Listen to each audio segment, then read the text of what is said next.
friend, Mr. Scott. The gentleman from Virginia is recognized for 3 minutes. Thank you, Mr. Chairman. I rise in opposition to the underlying Republican budget for fiscal year 2016, and also rise to commend the gentleman from Maryland, Mr. Van Hollen, for his strong opposition. Mr. Chairman, this budget is not a serious plan.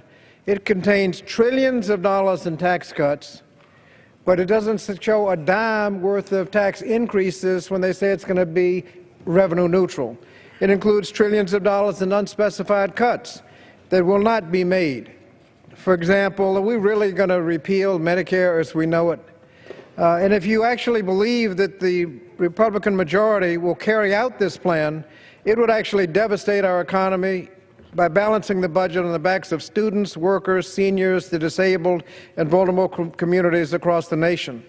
The Republican budget assumes that sequestration cuts will be enacted, and then adds an additional $759 billion in non-defense discretionary spending cuts. The budget, that's the part of the budget that invests in education, workforce training, scientific research, transportation, and infrastructure.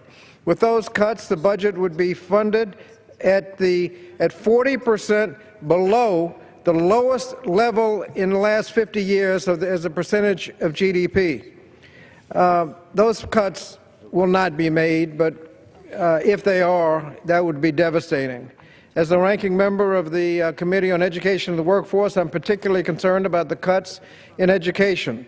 Education funding would be cut by $103 billion over 10 years. That's a 22% cut in federal aid to teachers, principals, school districts, colleges, and universities. That would include significant cuts in Title I funding, resources that go to areas of high-poverty school districts.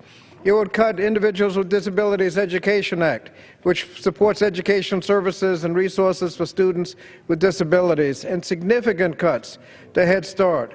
And our college students are having trouble paying for tuition, room, and board. Well, this budget cuts Pell Grants.